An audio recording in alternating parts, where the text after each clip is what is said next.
Yo, what is going on, Headliner Nation? Welcome back to the Fantasy Headliners. Kyle here to bring you a ton of information today about some of those early round running back targets. Now, this video today is brought to you by you all, and that is because this was actually a highly requested video branching off of this video right here. My must-have or must-avoid first-round running backs. Well, now we're going to be talking about kind of the best of the rest, the next several guys through round 3. So round 2 and round 3, running back-wise. And we're going to do the same thing in this video that we did in that video. We're going to be breaking down what is their current ADP. Do I like them at that ADP? Why? Or do I not like them at that ADP? Why? And we're going to go into 9 more running backs today. So if y'all want to win something, hit that like button for me, because before we get into all that information, I've got to talk about our giveaways real quick. There are timestamps down below if you want to skip over this, but let's talk about our last draft guide giveaway winner, and it is going to be my man, David Shack. He's going to be getting himself a free draft guide from this must-have or must-avoid video talking about Jamar Chase, Joe Burrow, and the Bengals offense. I said 1,000 likes, I was going to give away at least one. We just missed the 1,500 like mark. So we're just going to be giving away one. David Shack's going to go ahead and get himself a draft guide. Make sure you send us an email, info@thefantasyheadliners.com. Email from the email associated with your YouTube account, and we'll get you hooked up with that draft guide. But I mentioned that we're going to be doing a giveaway today as well. Today we've got a mystery autograph jersey that we are going to be giving away. I don't want to tell you what it is because why? It's a mystery. But it's brought to you by our friends over at Pristine Auction. So if you're interested in getting in on this giveaway, number one, this video has to get 2,000 likes. This video gets 2,000 likes on it.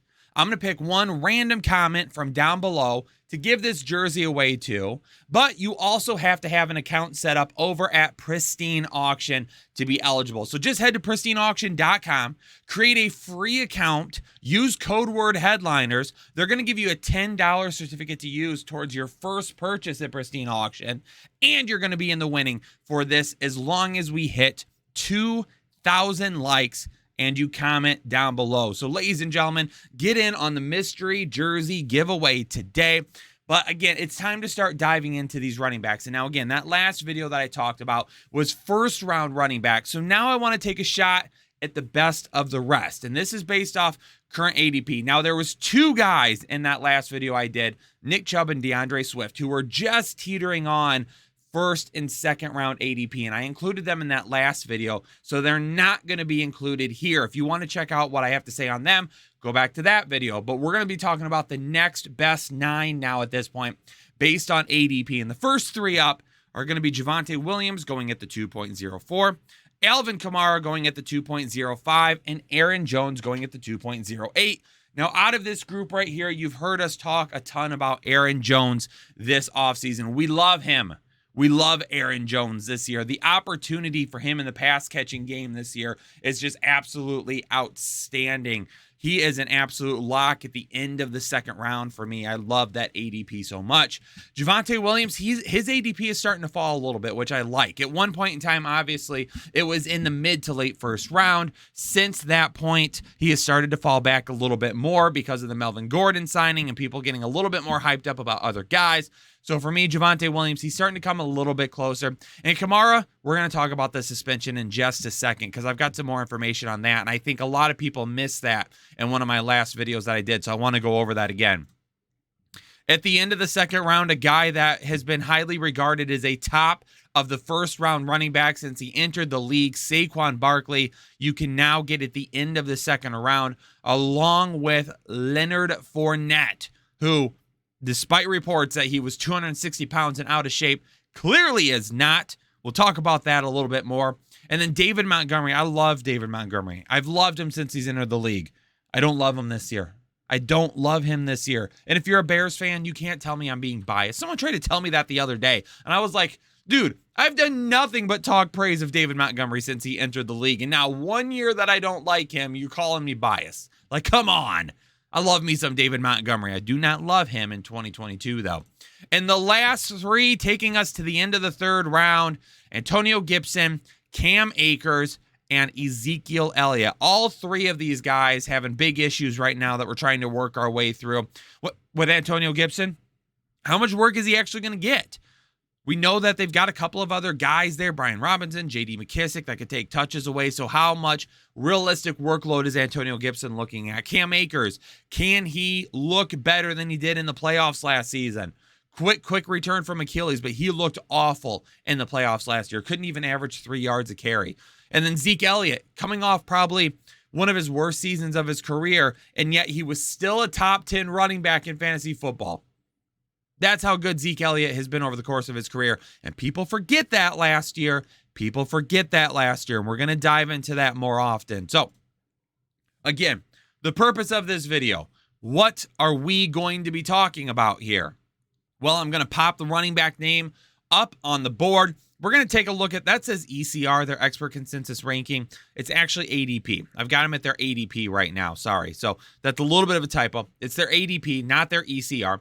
And I'm also going to be putting if I must have them or must avoid them at that particular ADP. So the first guy that was up on the board was Javonte Williams at 2.04. And as of right now, I am avoiding him at that ADP. So it's not that I'm avoiding Javonte Williams altogether, because there's just a couple of running backs right now that are going after him that I would rather potentially take before him. So for Javonte Williams, if I could get him to slide a little bit more towards the end of the second, because what I would love for Javonte Williams is to be able to lock in like a top 5 running back. You know, like a Jonathan Taylor, like a, if you want to say Joe Mixon, Najee Harris, if you want to throw those guys in there, if you want to toss Derrick Henry and Christian McCaffrey, like I'd like somebody to go along with him. Preferably, I might like somebody a little bit more safe. So if I were to say, hey, let me take like Nick Chubb at the end of the first and then Javonte Williams in the second, I might be willing to go with that. But the problem is, if you're taking Javonte Williams at the 2.04, you likely were sitting at a point in the first round where you had, let's say, a Jamar Chase, Cooper Kupp, Justin Jefferson sitting there for you. And right now, I'm taking all three of those guys over Nick Chubb.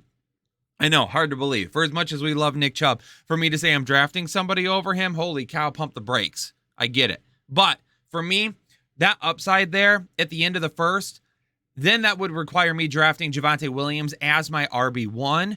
And then as it comes back through the third round, it's like, okay, who's realistically going to be there that I could rely on a little bit more often? Let's say I get a Derrick Henry in the first round. Let's say I do get a Jonathan Taylor, and for some reason, Javonte Williams, that's where I would want Javonte Williams to fall back to me. Where I could say, okay, I got JT as my RB1. I'm set. I'm solid. I'm feeling real good. I got Javonte Williams as my RB2. Upsides there, even if some of that floor might disappear, just because, we've got Melvin Gordon in it sometimes, or maybe the ceiling is just the wide range of outcomes for Javonte Williams is what kind of got me off. But I'm not skipping him completely this year. It's just at the 2.04. Realistically, how that draft scenario could play out, I don't know if I'm jumping on the Javonte Williams bandwagon then. But trust me, this is a guy that on a per-touch basis last year, one of the best running backs in all of football, made guys miss, broke tackles like crazy. This is a guy that is going to be an absolute stud in the coming years in fantasy football, in the NFL. And just because Melvin Gordon is there this year, and it's going to be a high-passing offense now, for me, I'm just backing off Javonte Williams a little bit. But again, absolutely love the guy. One of my favorite running backs. Alvin Kamara at the 2.05. Now, I'm taking him at the 2.05, and a lot of people, and one of my mock drafts I recently did, kind of gave me some crap for it. And they were like, that's a stupid pick. That's an awful pick. Okay, why is it an awful pick? Well, because he's going to be suspended. He's not going to be suspended as of right now. All right? So, here's the thing. This is basically like the same thing that we're doing with an Amari Cooper. It's the same thing we're doing with a Deshaun Watson. Okay. It's the same thing that you did with a Tyreek Hill a few years back. If you remember a few years back, Tyreek Hill was having some, I wouldn't say legal problems per se, but was having some off-field issues. And there was a potential suspension coming. And it caused him to just absolutely topple in drafts. People were getting Tyreek Hill in the 5th or 6th round. DeAndre Hopkins this year, we already know is going to be suspended for 6 games. But with Tyreek Hill, people drafted him under the assumption that, hey, if I lose him for the entire season, I'm taking him in a spot where it might not absolutely kill me. If I lose him for 6 games, I'm getting him in a spot where I can make it through that point. With Alvin Kamara, as of right now, the thought of him getting suspended or the process of him getting suspended is even muddier than the Tyreek Hill was at one point. It's even muddier than what Deshaun Watson is right now, because right now he hasn't even had like that pre-trial type of play out yet. So there is a court date that is set for the end of August, but they're already saying that court date could potentially get pushed back.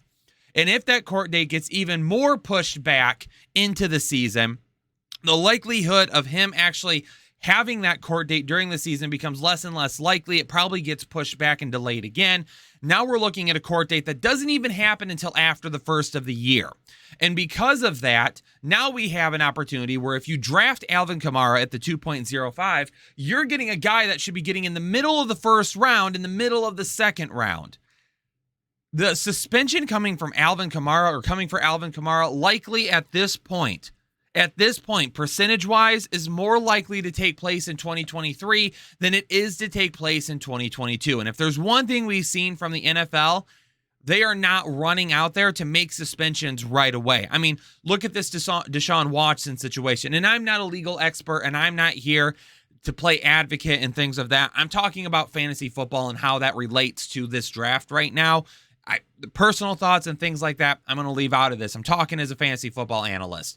But if you take a look at the Deshaun Watson situation, you've got so much evidence sitting there that something could potentially happen that the NFL's, they haven't even made a move on that yet. So for them to make a move on Alvin Kamara at this point doesn't make much sense either. Alvin Kamara at this point, if you draft him in the middle of the second round and he doesn't even miss one game this season, you've absolutely stolen that draft.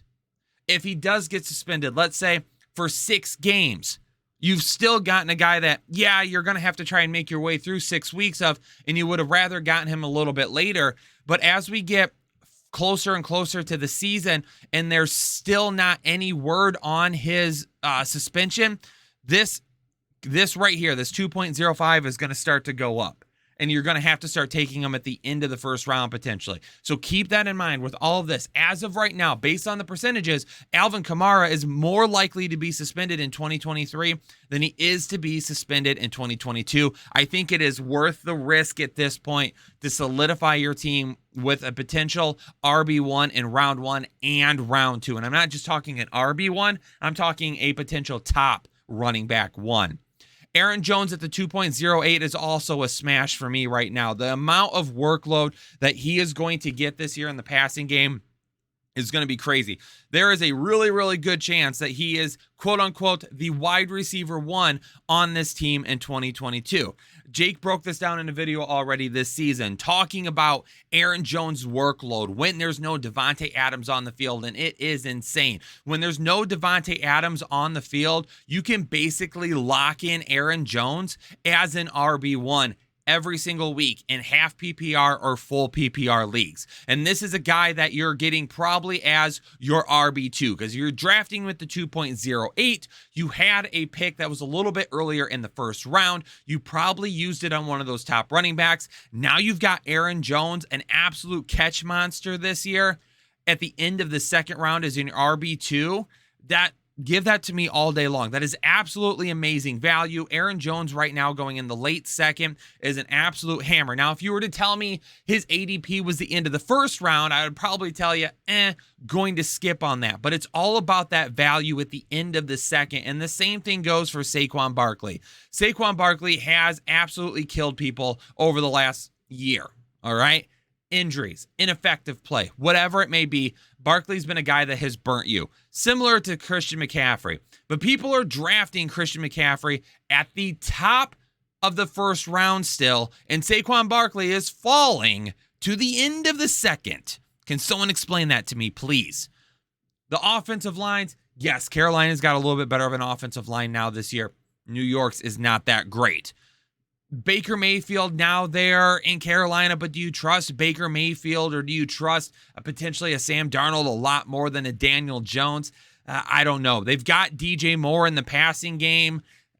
But other than that, are their wide receivers really a whole lot better than what the New York Giants have? For me, it's just crazy to look at Saquon Barkley and see him fall all the way back here to the 2.12 because the potential upside is there. And again, if you're drafting him at the end of the second round, you probably took a running back that was absolutely just a great pick at the beginning of the first.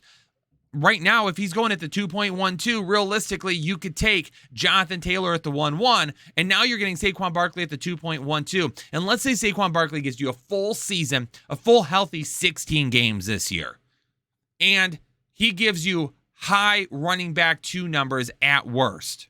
That was a great pick.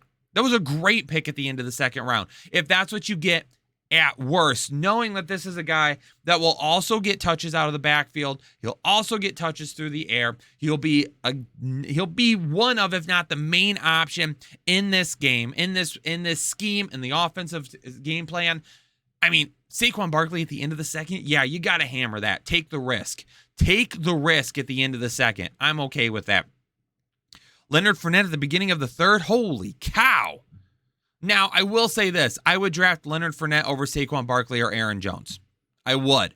But I also wouldn't pass on Jones or Barkley if I think that I could get both of them. All right? So if I'm drafting at the 3.12 or at the 2.12 and I've got Barkley and Fournette sitting on the board there for me, I'm taking both of them. If I get to the low 2s and I've got Leonard Fournette there, I'm probably going to take him still, and I'm going to keep my sweet fingers crossed that Aaron Jones or Saquon Barkley get to the beginning of the third round for me, and I'll take those guys there. All these guys right now, based on their current ADP, are smash values. Leonard Fournette, for me, I think is a more of a safe bet than Saquon Barkley, and you potentially get a larger workload than Aaron Jones. So that's why I would have him a little bit higher. But I don't want to say that I'm going to avoid them just because I want Leonard Fournette a little bit later, because these guys, their value right now is absolutely insane. Leonard Fournette, a little bit of talk of, he's overweight. He's not going to be, he's not going to be in the best shape coming in the training camp. He's 260. The dude's been posting workout videos and pictures on IG for weeks now. And I tell you what, if that's 260 pounds, sign me up to be an NFL player. Because that don't look like 260 to me, ladies and gentlemen. That does not.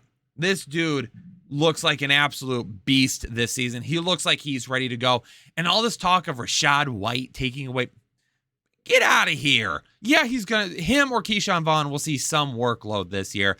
But the people that are telling you to skip on Leonard Fournette because he's going to lose a lot of his passing game work to those rookie wide receivers, those are the guys that are out here grinding rookie tape and always want to be the first person to say, I told you this rookie was going to be the best.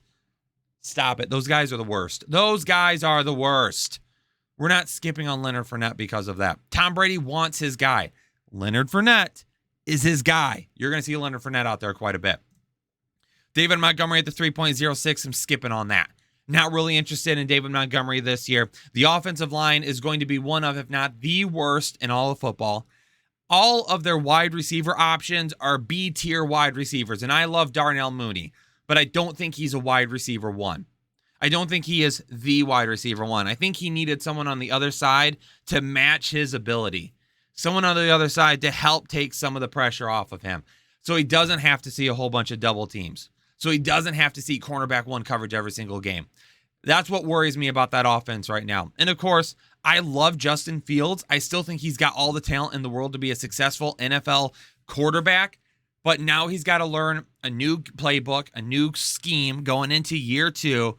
And again, he's not going to have the utmost time in the world to throw the ball. There's a really, really good chance this year that teams key on David Montgomery and the run game, and then they just make Justin Fields try to beat them through the air. And with the wide receivers and the weapons that they have there, I just don't think that team can do it on a consistent basis. David Montgomery could see enough volume this year to return a pick in the third round, but the efficiency could be so bad that on a weekly basis, if you don't see him getting 20 or more carries a game, if they're not in a position where they're winning, it could end up being a really, really bad week for you. So the percentages of him just being a weekly high upside play, I don't think are there. And Antonio Gibson, just what are they doing? I don't know what they're doing right now in Washington, because Antonio Gibson, his rookie year, great season, used at the goal line consistently. I mean, all over the place. And then we get into year 2, and it's almost like they lost a little faith in him. And I don't know why, because he was so good as a rookie. So what'd they do? J.D. McKissic was on the way out the door, and Washington was like, no, bring him back. What? The dude was leaving, and you've got Antonio Gibson, and apparently you planned on taking a running back in the draft anyway. What was the point in bringing J.D. McKissic back? Just to make us hate him even more? Because I tell you what, if you own Antonio Gibson, you hate J.D. McKissic. You absolutely do. Because J.D. McKissic is a guy that if Washington is down, he's going to be on the field more times than not. And he gets these little dump-off passes, and he's not going to have weekly win-your-week type of games, but he's going to take just enough that you look at Antonio Gibson, and it takes him from being like a solid high-end RB2 to a guy that some weeks it's like, dang, can you please have an RB3 week for me?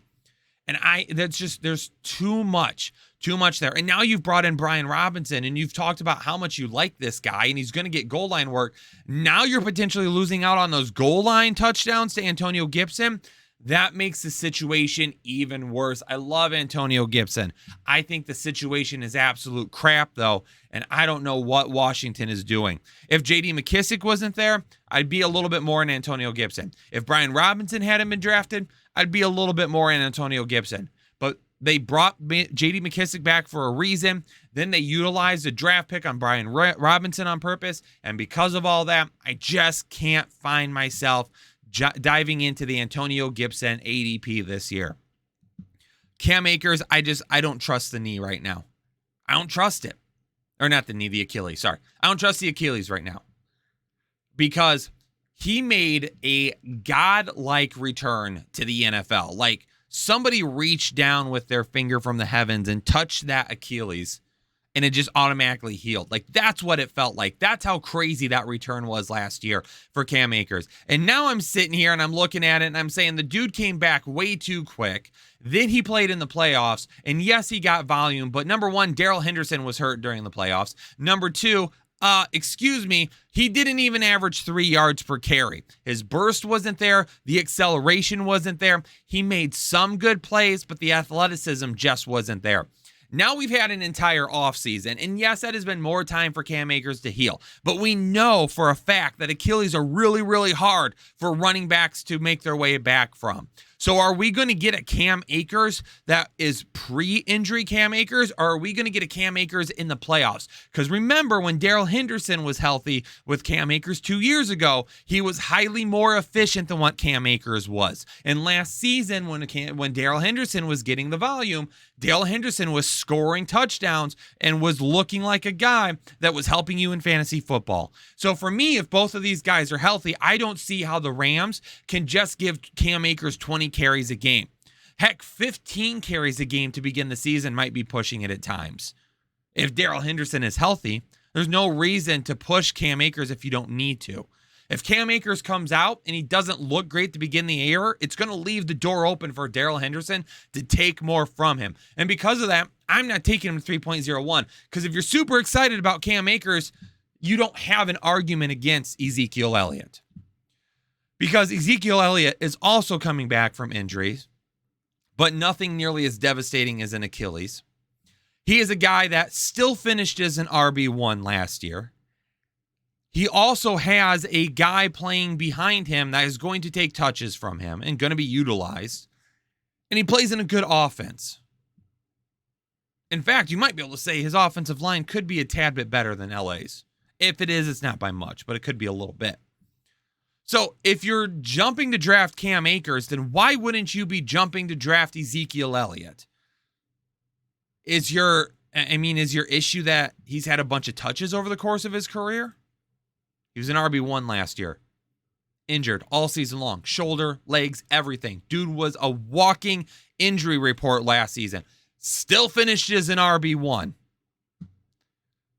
Instead of walking away from Ezekiel Elliott this year, they walked away from Amari Cooper instead for basically nothing.